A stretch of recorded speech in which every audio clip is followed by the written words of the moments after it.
నమస్తే. Welcome to social post. నేను మీ మాధురి. ఈరోజు మనతో పాటు ఉన్నారు అగ్నేష్ అమిత్ రాజ్ గారు, అస్ట్రాలజర్. నమస్తే గురూజీ. నమస్తే. రీసెంట్ టైమ్స్‌లో మంగ్లీ మ్యాటర్ మొత్తం తెలుగు రాష్ట్రాల్లో సంచలనం రేపుతుంది. అసలు అవును.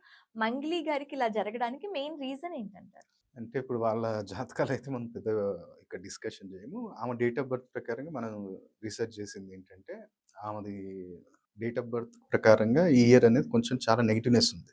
అంటే సెకండ్ హౌస్ అనేది యాక్టివేట్ అయింది ఆమెకి.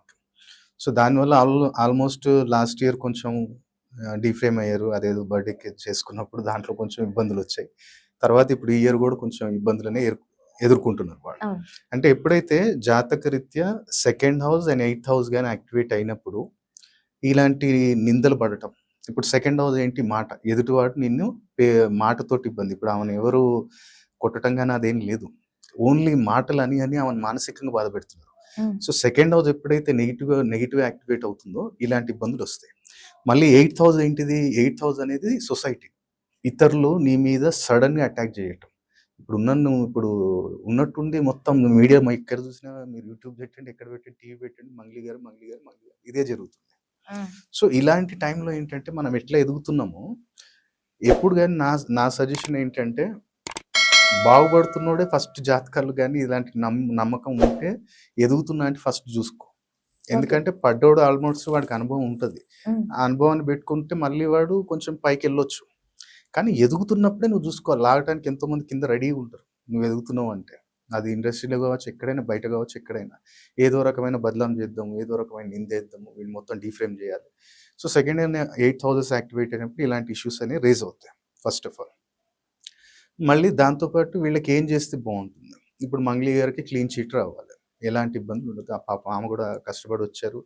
అది ఎంతవరకు ఉందో మనం అది ఎంక్వైరీ చేసినప్పుడు వాళ్ళ నుంచి మనకు తెలుస్తుంది. అప్పటిదాకైతే మనం కూడా ఏమనేటట్లేదు. సో, దీనికి బెస్ట్ మనం చెప్పే రెమెడీ ఏంటంటే, మంగ్లీ గారే వాళ్ళ ఫ్యాన్స్ ఎవరైనా చూసినా సరే, ఆమెకు చెప్పినా సరే పర్లేదు. ఎక్కువ గుడికి ఏమి వెళ్ళనక్కర్లేదు, ఏం చేయనక్కర్లేదు. హ్మ్. ఇప్పుడు ఒకటి యెల్లో కలర్ క్లాత్ ఒకటి తీసుకోవాలి. యెల్లో కలర్ క్లాత్, ఒక 3 పసుపు కొమ్ములు, ఒక 3 నెయిల్స్ మొలలంటాం కదా! ఒక 3 తీసుకోవాలి. హ్మ్. సాటర్‌డే రోజు 5:45-6:45 ప్రదోష కాలం అంటాం. సో, ఆ టైంలో ఏం చేయాలంటే మంచిగా మంగ్లీ గారే నాకు తెలుసో తెలియకో ఏమైనా తప్పు జరిగింది కాబట్టి నన్ను ఇట్లా డీఫ్రేమ్ చేస్తున్నారు. సో, ఇలాంటి నిందలు నా మీద రావద్దు. నేను ప్రశాంతంగా ఉండాలి. నాకు ఎవరితోటి ఎలాంటి గొడవలు వద్దు అని అనుకోని మంచిగా మనసులో అనుకోని ఒక 3 టైమ్స్ తలపై నుంచి తిప్పేసి రావి చెట్టుకి ఒకవేళ కట్టగలిగితే కట్టండి. హ్మ్. దాన్ని మంచి మూటలా చేసి రావి చెట్టుకి కడితే చాలా మంచిది. లేదు కట్టేటట్టు లేదు గురుగారు అంటే రావి చెట్టు మొదలు పెట్టేయండి. ఇదొకటి. సెకండ్ వచ్చేసి వాళ్ళది నాకు తెలిసి ఏంటంటే వీళ్ళు ఇంట్లో వీళ్ళ ఫోటోస్ గాని, లేదనుకుంటేనేమో సౌత్ మనకి నార్త్ ఈస్ట్ కార్నర్ అంటాం.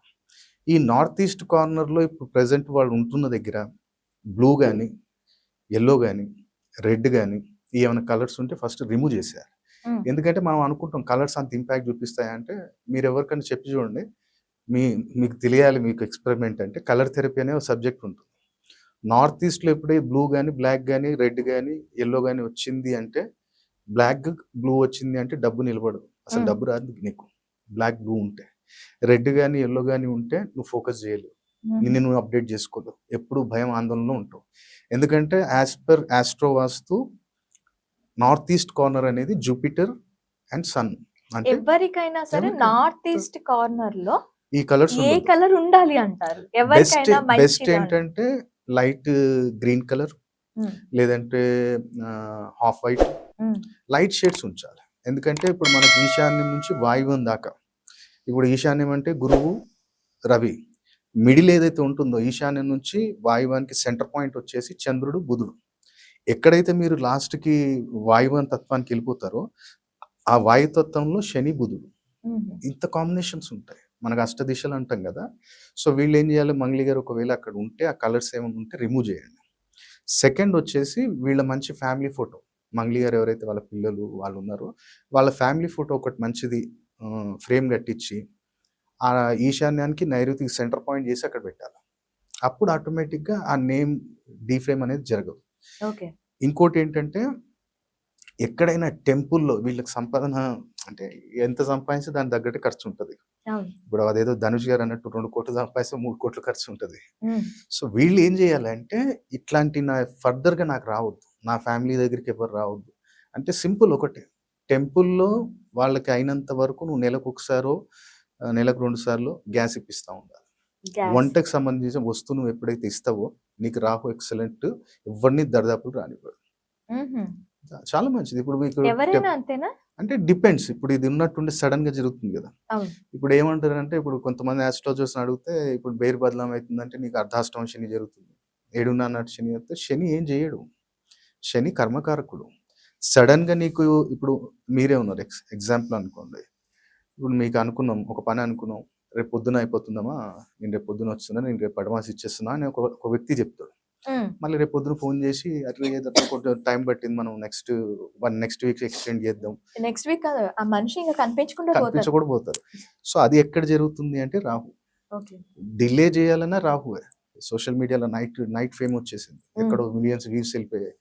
సో, వాళ్ళకేంటంటే ఈ రాహువే. సో, వీళ్ళేంటంటే మంగళి గారు ఇప్పుడు అక్కడ ఇవ్వటం వల్ల శత్రువుల్ని రాహు కంట్రోల్ చేస్తాడు. గ్యాస్ ఇవ్వటం వల్ల. ఫర్ ఎగ్జాంపుల్ అనుకోండి. ఇప్పుడు లేడీసే ఉన్నారు. వాళ్ళకి స్కిన్ ఇన్ఫెక్షన్స్ వస్తున్నాయి. లేదనుకుంటే వైఫ్ అండ్ హస్బెండ్ రిలేషన్ బాలేదు. లేదనుకుంటే వాళ్ళ లోయర్ అబ్డమన్ ఇష్యూస్ ఉన్నాయి. అప్పుడు వాళ్ళకేం చెప్తాం టెంపుల్‌లో క్లీనింగ్ ఐటెమ్స్ ఇవ్వండి. హ్మ్. చీపురు కట్టలు ఇవ్వచ్చు, లైజాల్ ఇవ్వచ్చు, సంథింగ్ ఏదన్నా ఫ్లోర్ క్లీనింగ్ ఐటెమ్స్ ఏమన్నా ఇవ్వండి. అదే కొంతమంది ఇంట్లో పిల్లలు మొండి చేస్తారు. అంటే ఇనరు. కొంచెం ఏమవుతుందంటే నేమ్ ఎఫెక్ట్ ఉంటది. హ్మ్. కొంచెం ఏంటంటే వాడికి ఫిఫ్త్‌లో గాని, నైన్త్‌లో గాని నెగెటివ్ ప్లానెట్ ఉండటం వల్ల కూడా మొండి తయారవుతారు. ఇంట్లో వాళ్ళు మాట వినరు. సో, అక్కడేం చెప్తామంటే ఏదైనా టెంపుల్‌లో హోమం జరిగేటప్పుడు నెయ్యి, సమిధలు స్పాన్సర్ చేయండి. అక్కడ రాహుని ఎన్నో రకాలుగా మనం కంట్రోల్ చేయొచ్చు. హుహు. కానీ ఏ ఏ పద్ధతిని బట్టి అనేది వాళ్ళకి ఉన్న ప్రాబ్లమ్‌కి. సో, మంగ్లీ గారికేందంటే అలా ఊర్లోనో ఎక్కడో అక్కడ గ్రామ దేవత ఉందా? లేదా వాళ్ళు ఉండే దగ్గర ఎక్కడైనా ఉందా? వాళ్ళకివ్వాలి. ఎవ్రీ మంత్ గ్యాస్ ఇప్పిస్తావా? లేదా నేను వీక్లీ కూడా ఇప్పిస్తా అని మీరు చేసి చూడండి. క్లీన్ చిట్ రాకపోతే నన్నడగండి. హ్మ్. 100% నేను ఛాలెంజ్ చేసి చెప్తా. వీక్లీ ఒక 2 మంత్స్, 3 మంత్స్ ఇయ్యండి. ఏం పేరు ఏం బదలాం కాదు. మంచిగా క్లీన్ చిట్ వస్తది. ఈ రెమెడీస్ చేసుకుంటే. ఇప్పుడు మన దగ్గరికొచ్చినప్పుడు నేను అదే చెప్తాను. టెంపుల్స్‌కి మనం వెళ్ళటం, చేయటం చేయాలి టెంపుల్‌కి వెళ్ళొద్దని లేదు గానీ, కొంతమంది జాతకాలుంటాయి. పొద్దున్న లేస్తే 4:30కే మంచి 4:30కే దీపం పెట్టేస్తారు బ్రహ్మముహూర్తంలో. మంచి వాళ్ళు గుడికెళ్ళి వచ్చిన తర్వాత ఏదో స్ట్రీట్ డాగ్స్‌కో, గోమాతకో పెట్టందే వాళ్ళు తినరు. హ్మ్. కానీ చూస్తే ఏముండదు. ఏం లక్షలు సంపాదించారు, కోట్లు సంపాదించారు. ఎందుకు అంటే 5థ్, 7థ్, 10థ్. ఇప్పుడు 7థ్‌లో జూపిటర్ ఉన్నాడు. 10థ్‌లో శని ఉన్నాడు. నువ్వు ఎంత టెంపుల్ తిరిగితే అంత దరిద్రం. ఓకే. ఎళ్ళొద్దు. సో, వాళ్ళకి జాతకాన్ని జూసి మనం ఫస్ట్ జాగ్రత్తలు జెప్పాలి. తర్వాత రెమెడీస్ జెప్పాలి. ఓకే. ఫస్ట్ బిహేవియర్ ఇది అర్థం జేసుకోమ్మా. నీ జాతకం ఇది, నీ లగ్నం ఇది గాబట్టి, నీ బిహేవియర్ అనేది ఎప్పటికీ అలాగే ఉండాలి. సో, అలాగే కొన్ని నేమ్ కరెక్షన్స్ గూడా మనం జెప్తాం. ఇప్పుడు నేననేది ఒక యాస్ట్రాలజీ ఒక్కటే గాదు. హ్మ్. Astrology, numerology, palmistry, gem therapy, colour therapy, ఆస్ట్రోవాస్తు, నేమ్ కరెక్షన్స్ నేను జెప్తాను. ప్రొనాలజీ జెప్తాను. సిగ్నేచరాలజీ జెప్తాను. ఒక మన దగ్గరికొచ్చినప్పుడు వాళ్ళు ఇంకెక్కడికి ఎళ్ళనక్కర్లేదు వాళ్ళు. హ్మ్. నా దగ్గరికొచ్చినప్పుడు వన్ స్టాప్ అనమాట. మీకు వాస్తు ఫర్ ఎగ్జాంపుల్ అనుకోండి. రాహు గాని 4థ్ హౌస్‌లో ఉన్నాడు. 8థ్ హౌస్‌లో ఉన్నాడు. 12థ్‌లో ఉన్నాడు. మీరు అపార్ట్మెంట్‌లో ఎళ్తే బర్బాద్ అయిపోతారు. అది ఎవ్వరు చెప్పరు మీకు. హ్మ్. ఏందంటే అపార్ట్మెంట్‌లోకెళ్ళిపో, తీసేసుకో. ఫ్లోర్‌లో ఎన్నో ఫ్లోర్ కన్నా ఏదైనా తీసేసుకో ఉండంటారు. అరే రాహు బాలేనిది నువ్వు ఎక్కడ గాని సొసైటీలోకి వెళ్ళొద్దు. అది పర్టిక్యులర్ అపార్ట్మెంట్‌లో ఎప్పుడు ఉండొద్దు. హ్మ్. ఇంకా కొంతమంది ఉంటారు. చలో అపార్ట్మెంట్‌లో తీసుకోండి అన్నాను. అపార్ట్మెంట్‌లో ఏది తీసుకోవాలి? ఈస్టా? వెస్టా? ఇప్పుడు ఈస్ట్ అనంగానే పరిగెత్తేస్తావు. ఈస్ట్ అంటే ఏ ఈస్ట్ తీసుకున్నావు బాబు? నార్త్ ఈస్టా? సౌత్ ఈస్టా? 2 ఉన్నాయి కదా ఇక్కడ మళ్ళీ. సో, ఆ రెండిట్లో నువ్వు ఏది తీసుకోవాలి? నీ జాతకానికి ఏది సెట్ అవుతది? అది మనం చూసిన తర్వాతే మనం వాళ్ళకి సజెషన్ ఇవ్వాలి. ఇప్పుడు జనరల్‌గా బయట మీరు ఎక్కడైనా సరే గాని ఎవరినైనా అడగండి. ఆస్ట్రాలజర్ గాని లేదా వాస్తు ఎక్స్‌పర్ట్‌ని అడిగితే రెండే విషయాలు చెప్తారు. ఏ డైరెక్షన్ అన్నా మంచిదన్నా అంటే నార్త్ లేదా ఈస్ట్ లేదా నార్త్ ఈస్ట్. సౌత్ ఏం చేసింది? వెస్ట్ ఏం చేసింది? ఇప్పుడు ఒక పిచ్చోడున్నాడు. ఫర్ ఎగ్జాంపుల్ అంటే పిచ్చి అంటే అలా గాదు. ఇప్పుడు మీ రిలేషన్స్‌లోనే ఎవరన్నా ఎగ్జాంపుల్ అనుకోండి. వీడికొక తపనుంది గురువుగారు. నేను మంచిగా సంపాదించాలి. లేదంటే నేను మంచిగా చదువుకోవాలి. కానీ వాడి బ్యాడ్ హ్యాబిట్స్ ఉండొద్దు. మంచిగా ఉన్నాడు గురుగారు, కష్టపడుతున్నాడు, అయినా కానీ వాడికి అనుకున్న గోల్ రీచ్ అవ్వట్లేదు అంటే వాడిని వెస్ట్ ఫేస్లో ఉంచండి. ఇండిపెండెంట్ హౌస్ వెస్ట్ ఫేస్లో ఉండగలిగితే వాడు భయంకరంగా సంపాదిస్తాడు. ఈ చెడు అలవాట్లు లేకుండా నేను బిజినెస్లో ఒక టాప్ లెవెల్కి వెళ్ళాలి, బిజినెస్లో నేను టాప్ లెవెల్కి వెళ్ళాలి అంటే west direction is the best direction. ఎందుకంటే వెస్ట్ ఏంటంటే నీకున్న తపన పిచ్చిని ఇంకా ఎక్కువ చేసేస్తుంది. ఇప్పుడు నేను నాది వెస్టే, మ్యాక్సిమం నా ప్రాపర్టీ వెస్టే ఉంటుంది. ఇప్పుడు నాదేంటి, నా తపన ఏంటిది, నేను అందరిలాగా కాదు, నేను ఇంకా డీప్కి వెళ్ళాలి. ఇప్పుడు చాలామంది ఈస్ట్ తీసుకున్నాం గురుగారు, నార్త్ ఈస్ట్ తీసుకున్నాం, తీసుకోబోయి కొంతమంది అంటారు 3 బెడ్రూమ్ తీసుకున్నాం గురుగారు. 3 బెడ్రూమ్ తీసుకున్నోడు 10 మందిలో 2 మాత్రం బాగుపడతారు. మీరు ఎవరినన్నా అడిగి 8 మంది అందులో పోయి మొత్తం బర్బాద్ అయిపోయి అది అమ్ముకొని వచ్చిన వాళ్ళని నేను చాలామంది చూసాను. నా 13 ఇయర్స్ నుంచి, నా 13 సంవత్సరాల ఎక్స్పీరియన్స్లో ఎంతోమంది కొనుక్కున్నారు 3 బెడ్రూమ్. 3 బెడ్రూమ్ 4 బెడ్రూమ్స్ అందరికీ సెట్ కాదు. కాబట్టి మంగ్లీ గారికి కూడా ఇది కొంచెం చేసుకుంటే ఇంకేదైనా సజెషన్ కావాలి అంటే అప్రోచ్ కావచ్చు. పసుపు కొమ్ములు, తర్వాత నెయిల్స్ నెయిల్స్, మేకులు పెట్టేసి మూట కట్టేసి థర్స్డే రోజు రావి చెట్టు కింద కానీ దాని మొదలుకు కానీ కట్టాలి. అంతే. ఇది చేసుకుంటే తప్పకుండా, ఇంకా మనం చెప్పాం కదా, వాళ్ళు ఎవరైనా చూస్తే వాళ్ళకి అబ్జర్వ్, ఇంకా వాళ్ళు రీచ్ అవుతే, లేదు మనకి పర్సనల్గా కూడా మనకి ఫోన్ అపాయింట్మెంట్ లాంటివి తీసుకున్నారు అనుకోండి, ఇంకా మనం బెస్ట్ ఇంకా లైఫ్ టైం రెమెడీస్ కూడా మనం వాళ్ళకి చెప్పొచ్చు, ఇంకా జాగ్రత్తలు కూడా మనం చెప్పొచ్చు. సో చూసారు కదా, మీలో ఎవరికైనా మీ జాతకంలో కంప్లీట్ డీటెయిల్స్ కావాలి, అలాగే మీ జాతకంలో ఏ దశ నడుస్తోంది, మీ పేరు ఖచ్చితంగా ఇలా పెట్టుకుంటే బాగుంటుందా, మీ పేరు కరెక్షన్ కానీ ఏదైనా కావాలి అనుకుంటే కింద స్క్రోల్ అవుతున్న నెంబర్కి కాల్ చేయండి. వెంటనే మీకు సార్ అపాయింట్మెంట్ దొరుకుతుంది, మీకు మంచి మార్గదర్శకం అయితే దొరుకుతుంది.